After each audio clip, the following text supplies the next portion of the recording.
Hi, everybody. This is Leanne Dempsey, your dramaturg over here at the National Theater, and I am so excited to have a conversation today with Marjuan Canady. I'm going to let Marjuan tell you all of the things that she is in the theater industry, but this is going to be a deep dive into two main things that we're really going to work through, Marjuan. One of those things is the process of adaptation. I really am excited to just talk about some of the work that you've created, some of it being adapted, some of it being original work.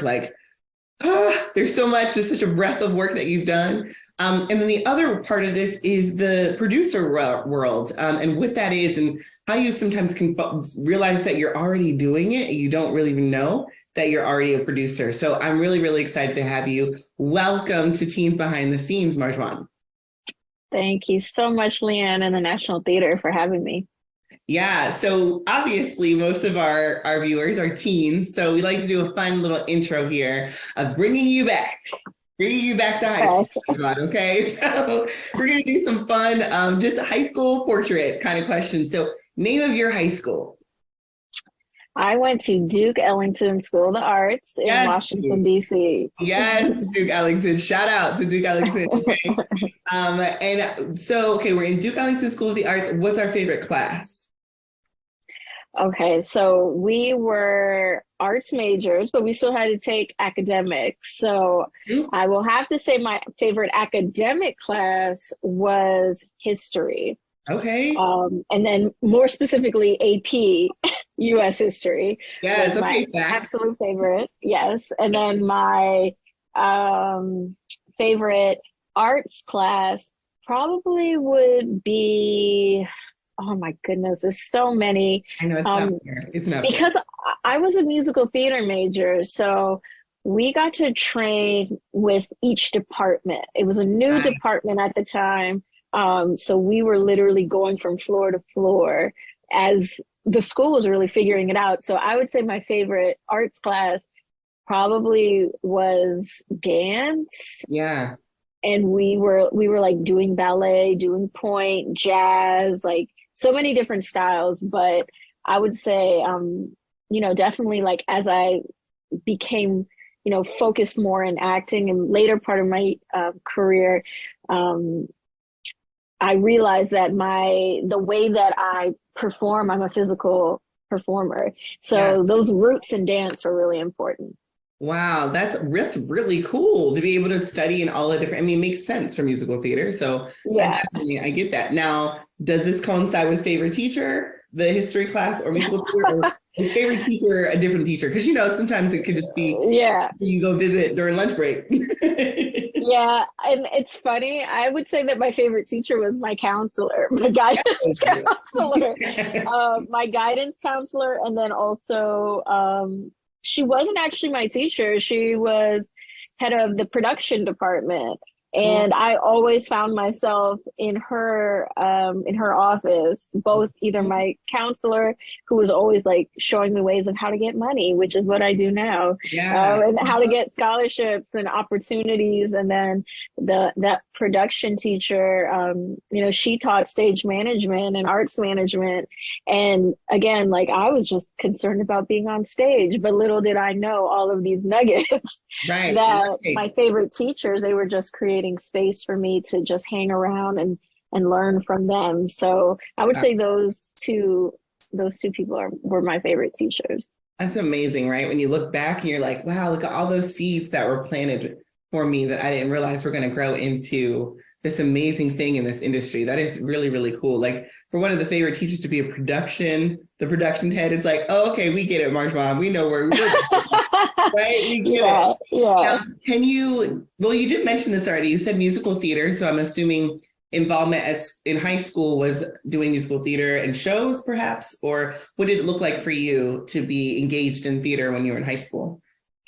Yeah, so again, like I went to a very unique high school. It was an art school. So our day was split up with, half the day academic, and our day didn't end until about 5 o'clock every day. And then we had rehearsals until like 8 o'clock, 9 o'clock. Sometimes, we didn't leave till 10 for all 4 years of, being in high school. So it was a very hectic day, and thinking about I mean, it was just, it prepared me so much for college. And sometimes I think high school was even more challenging than college at times. Mhm. But our day was,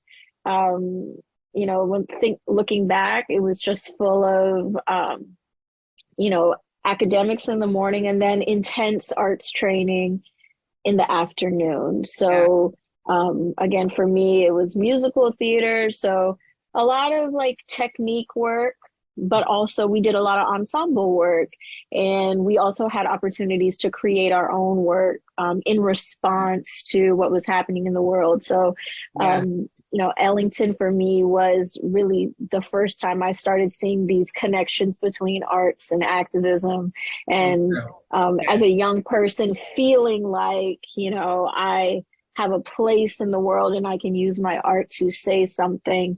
And, I didn't come from a family with any artists. So Yeah. Wow. to, Yeah. to me, it was a space where, I could be myself. And I always tell people this. I was very shy as a child and as a young person, but theater was the space for me to break out, and I could pretend, and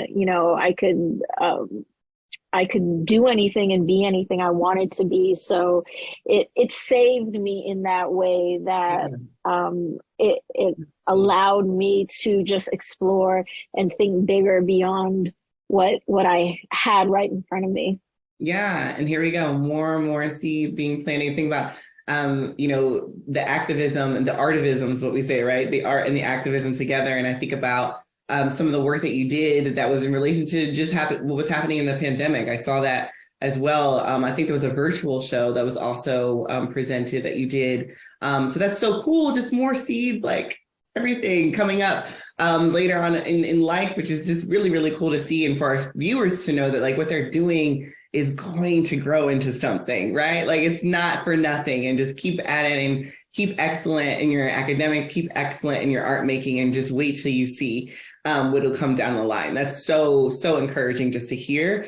And okay, so one of the things we talk about in the industry for sure is this multi-hyphenate career, right? Which just means that we as artists are a number of things. We are not just one thing. So Marjuan, I would love to hear the multi-hyphenate description of who you are in this industry. Let's go. It's a lot. It's a lot Let's of do it. hyphens. Yes. So, like I said, I started off as a performer, first musical theater, and then switching to acting. But now I would say, in order of what I do, sometimes more than others, I am a writer, a producer, Let's a go. director, Come an, on. an educator, an Yes. entrepreneur, Yes. and I still dabble every now and again as a performer. Right. Because don't forget, right? I mean, those are the skills that allow me to, move in between all those other skills. Yeah. And I'm a mom as well. So, Yes. as I've gotten older, being able to, actually just live Mhm. and not just do my art. That's so important in figuring out how you balance both your career and your personal, which I think even as, a teen and a young person, you still have to do that. You're learning how to manage your classes, your schoolwork, your relationships, your family, and it's something that you'll continue to do. Yeah. For the entire career. I hear that. Right. I think, going into your career, Marjuan, there are so many starting points that I could choose from. But because I know our viewers are going to be going into seeing the fabulous production that is Aladdin, the musical, coming up this month, I really wanted to stick into just going into adaptation a little bit, because adaptation, one, Aladdin is an adaptation, right? It's a Middle Eastern folktale that's part of the Arabian Nights series, and it was turned into a movie, an animated movie. Then it was turned into a musical. So in my research, you are also one of the amazing transformers of art in this industry. So first, just for our viewers, can you help us and help define what an adaptation just is? What do we mean by this is an adapted work or an adaptation? Sure.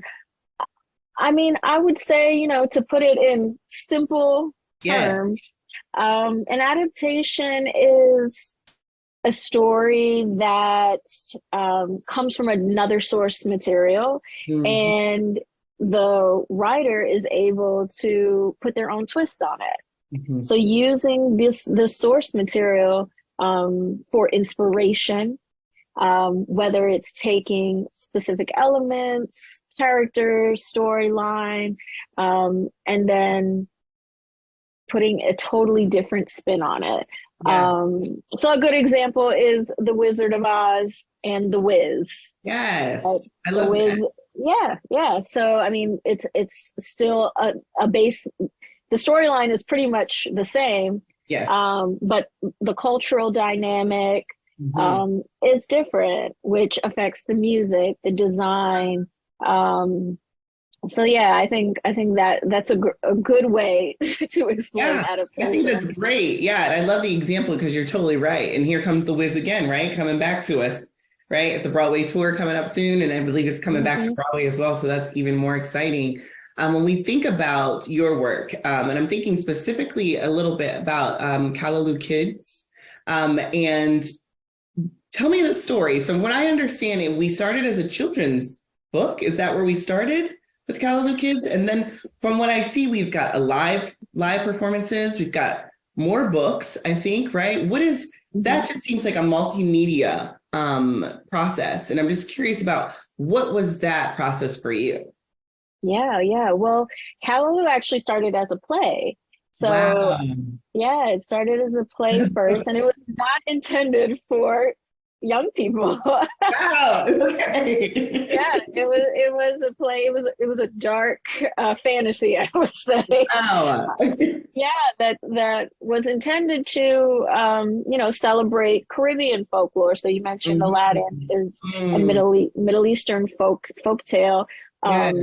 My source material for Callaloo began as just looking at the folk characters and these Mm. tales that have been passed down, specifically from my family's heritage from Trinidad and Tobago.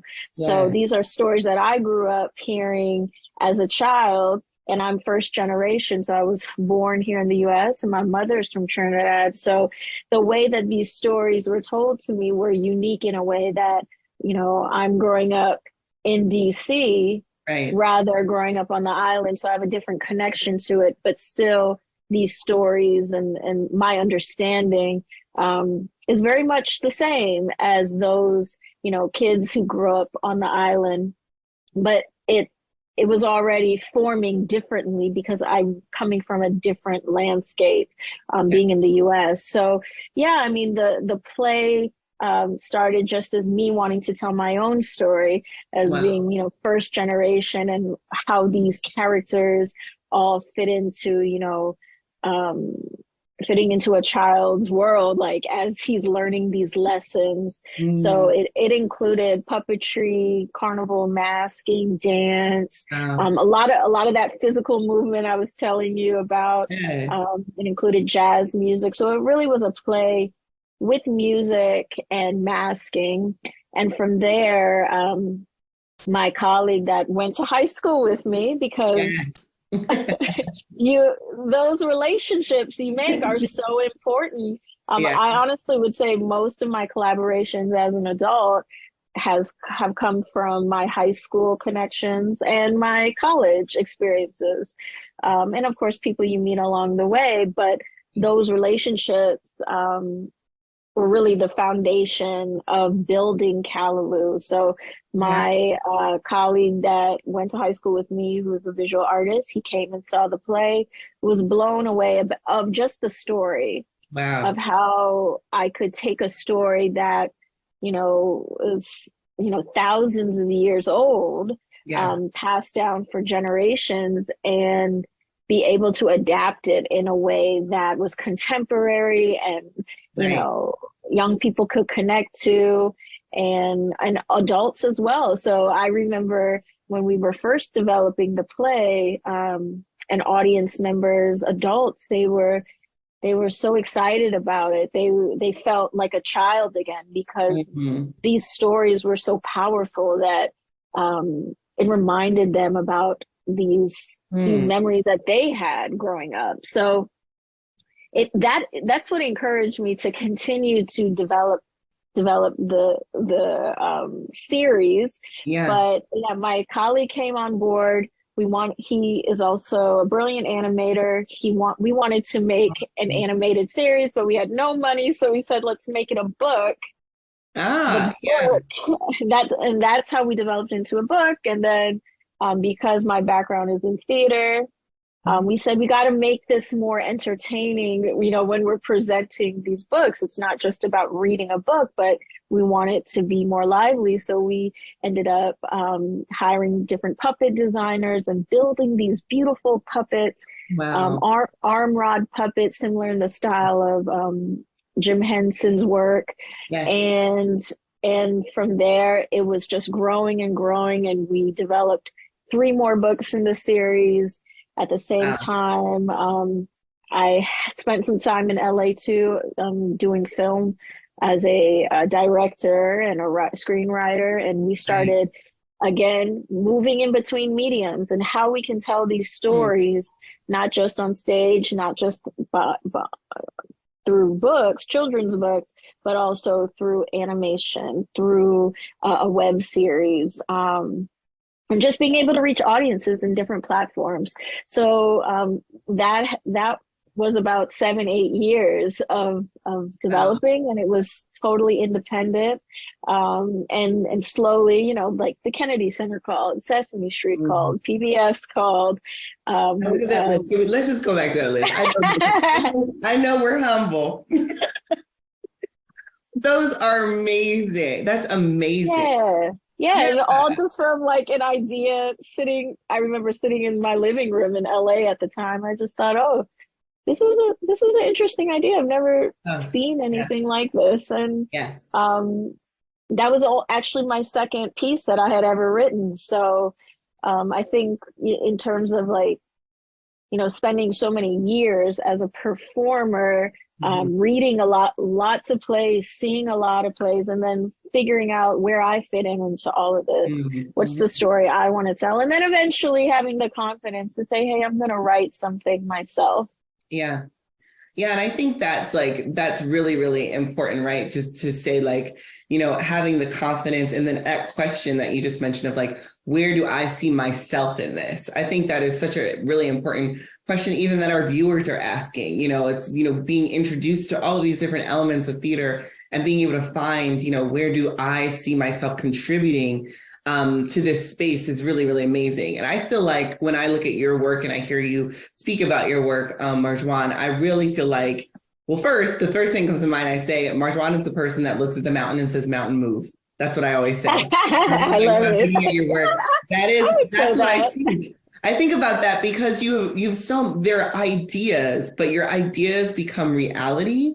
And I think that is something that's really maybe not all of them, right? Marjuan's like, I have a whole lot of ideas that I'm still working on right now, but there are so many things that have come to life. And I think that is also leading into the space of a producer as well, right? It's not a surprise of where you are as a producer too, because there's so much, it's resourceful. It's being able to put the engine behind, being able to, plant the seed and see it grow. I mean, that's just amazing in the work that you're doing. And I think that the students, everyone has ideas. And to see it be brought to life and seeing like, oh, puppetry and mask making. And I think, the beautiful thing about folk tales is that they are rooted in a culture. And so you can't help but bring your culture and your world to something when you already begin by rooting it in a folk tale, and I think that's something that is also very, very cool about Callaloo. But yes, everybody, Callaloo Kids is also out online. Please go check it out because it's super, super cool. And I really think you should go and check it out. And we have a show coming up at the National Theater on April 1st. So Yes, it is for here we younger go. kids. So Come through. I love that. And I also, I mean, let's, go into transitioning about shows. One of the other dashes and hyphenates that we talked about that you brought up today is that space of being a producer. And that is really, really cool. And we hear about producers all of the time. But I think there's something to say in just giving us a basic definition for our viewers of what is a producer when it comes to the performing arts space and the theater space. yeah, I would say again a very simple definition. Yes. A producer just makes it happen Mm. on many different levels. There are different types of producers. Um, I would say at this point I've dabbled in all of the different types of producing. So I mean, thinking specifically about theater, you have the lead producer who is really the CEO of a production, and looking at the production as a business, right? Yes. So the producers are very much on the back end trying to figure out how to make all of this happen from the financial side, from the marketing side, from the hiring, figuring out the life of the show, the best place for the show, the distribution. And to me, that's exciting. It's a lot of figuring out, a lot of connecting dots, connecting people. I mean, it's business. And I think, well, I do want to share the different types of producers because, for as young people, a lot of times young people are pushed to just be on stage, but there's so many opportunities off stage. Of course, definitely in production, but producing is something that I didn't learn about, technically until I went to college. Yeah. And even then, I shied away from focusing in on it, but I've been producing maybe all my life, but definitely in high school, when I think back, I was producing the entire time I was in high school. So definitely like the different types of producers. There's the lead producer who's really the head of everything, the CEO of the show. There are co-producers who are I would say like junior producers, and they're responsible for raising a specific portion of the financing of the show. Right. Which is the position for Death of a Salesman on Broadway. You were a co-producer of that one, right? Yes. Yeah, and sometimes you have opportunities to be part of, like marketing. You can sit in meetings. Right. You can assist with, like I did a lot of community outreach with Death of a Salesman to bring young people to the theater, a lot of coordinating in that way, thinking about like inclusivity in the theater. So there are opportunities for co-producers, but it really is a learning experience as well. You don't have all that pressure on you as the lead producer.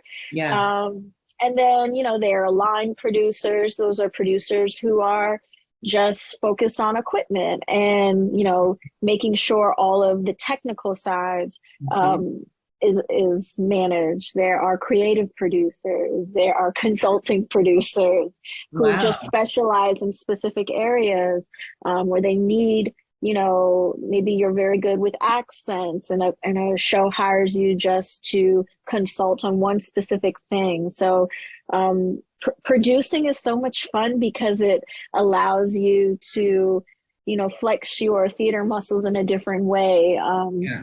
And allows you, it's very active. It allows you to just make things happen.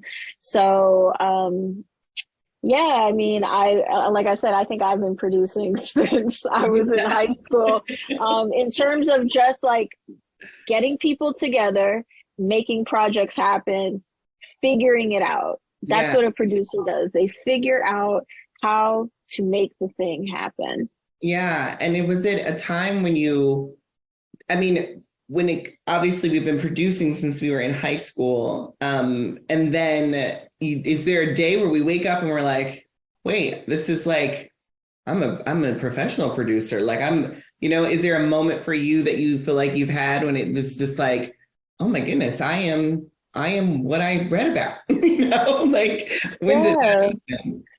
Honestly, I don't think it happened for me until I was about 25. So I Yeah. was out of college, Real. I was out of grad school, and Yeah. I had just written a one woman show that I just used like to get out of grad school as my thesis. But Yeah. everyone kept telling me like, this is really good. You got to keep doing it. Come Hmm. on, come on. Yeah. And again, it was a lot of like figuring out and being in this place of, a little bit of fear, a little bit of desperation, a little bit of I don't want a full-time job. I'm living in Yeah. New York City. How am I going to make this work? Let me just try it. And Yeah. I ended up really taking on the producing role of this one particular show that really changed my experience as, a performer, as a writer, and then as a producer. So it took me a while to really embrace it. Again, I didn't go to school for producing, but I've learned by doing and creating. And actually, this past year, or I would say last year, I did a producing fellowship at Columbia University called the Front Row Productions Fellowship that Stephen Bird and Aaliyah Jones Harvey, who are Mhm. probably the two most important Black producers on Broadway and the West End. Um, this is their fellowship that they created to get more, to support more Black and Brown producers as they usher them into commercial theater and really being able to see how you diversify the commercial sector. And it's really by producers. Those are obviously we need more, opportunities for, diverse ensembles, Yeah. actors, creatives. But when you have a diverse, when you have a mission to make sure that those behind the scenes Yeah. are diverse Hmm. on the producer side, that's where everything trickles down. Yeah, and I feel like that also it gives stories and performances and productions um that may not often get the opportunity to, it kind of gives feet for it. You know what I mean? Like it gives it a platform. You've mentioned the idea of like commercializing, it gives it a different stage to be on.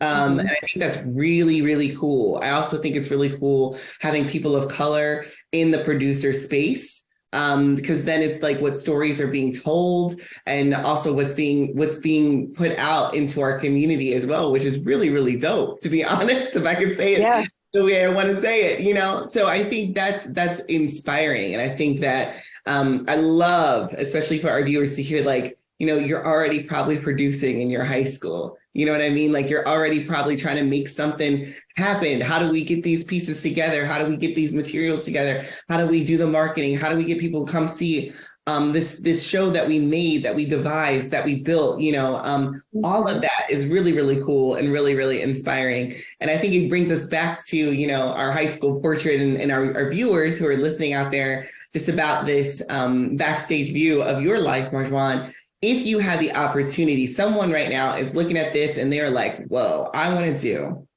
that, right? I want to be a producer. I want to build a Callaloo Kids. I want to be multi-hyphenate as well and use all of my gifts. I want to write for myself. Marjuan, can you think of something that you would say to someone that has that idea and wants to create and adapt and produce in high school?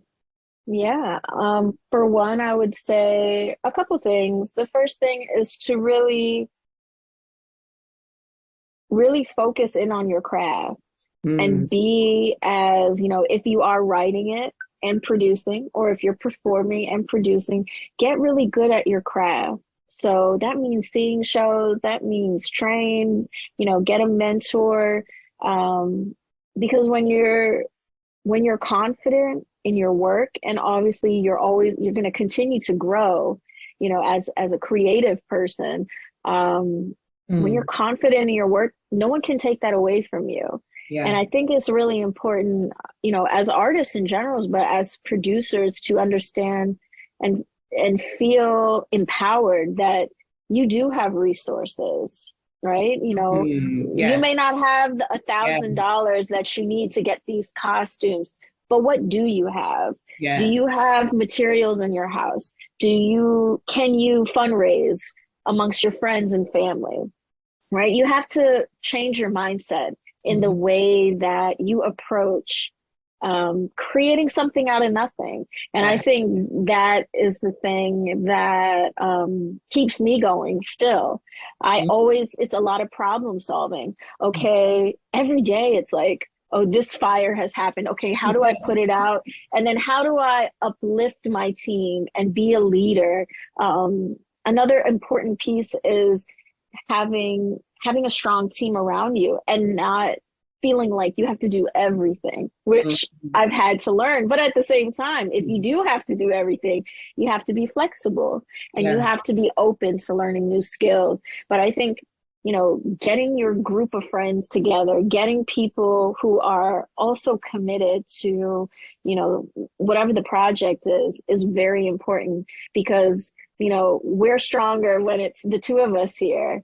Besides just one person. So I think that's really important, your mindset, building your team and getting really good at what you do. Then it's undeniable. Yeah. And I totally, I think it's what I'm hearing you say, honing your craft, allowing yourself to grow as an artist, allowing yourself to see the resources that you have around you, see the people that you have around you, the peers that you have around you, value those relationships, those creative relationships, because they will follow you through your collegiate and even, after college career. And then also just allowing yourself to be confident in the work and be confident in who you are, what you have to say, what you have to contribute. All of those things make sense for our viewers. And it's also, we always say this generation is preparing we're preparing for jobs that don't exist yet, right? And so the things that you mentioned, like problem solving and innovation and pulling something out of nothing, are literally the skills that our viewers are going to need to have just to go into the future, and so as creatives, I think it's just inspiring to hear someone like you to come to us and say, hey, you have things. You have things that you can build from. There's things we don't have, but there are things you have, and think creatively about that and how you can leverage that to move you forward. And then guess what? More things will come, right? And you'll have a different toolbox to work with. So that's just fantastic. I mean, is there anything else before we close our conversation today? Marjuan, I could talk to you all day. Me too. Each one of these things. But is there anything else that we need to know? I know there's a performance on April 1st coming up specifically with Callaloo Kids at the National Theater. So we definitely want to check that out, everybody. And is there any other projects or anything that we should keep our eyes out and ears out for you, Marjuan? Well, definitely, yes, Callaloo. We also are coming to Sensical TV very soon, so that's exciting. Yeah. And again, like I said, moving in between mediums is important for me. I am also lead producing and co-writing my first musical called Tap In. And we're preparing for a reading in New York in June. So it is a closed reading, but it's something that we're developing. It's celebrating Black and Brown girlhood told through tap dance.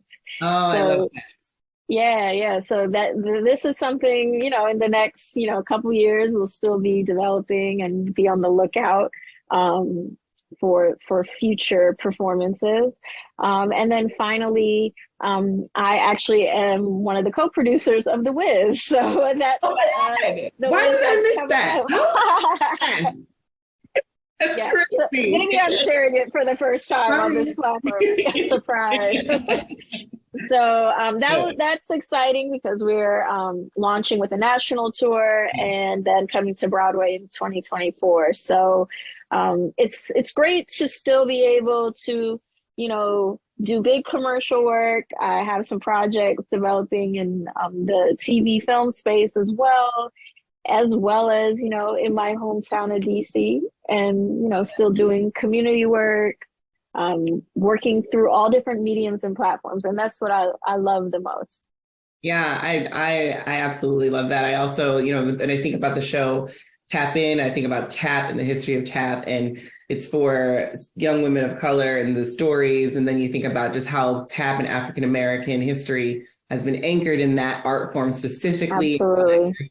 So that's really, really cool. Can't wait to see what grows of that project. That's exciting. And everyone listening in, I mean, please go support all of these amazing projects that we see coming out of Marjuan Canady's portfolio at this point. So thank you so much, Marjuan, for being on with us today for Teens Behind the Scenes. It has been an honor to speak with you, and I'm sure our viewers are as delighted. So I can't wait to check out all your projects. Everyone else, check us out for the next Teen Behind the Scenes. See ya.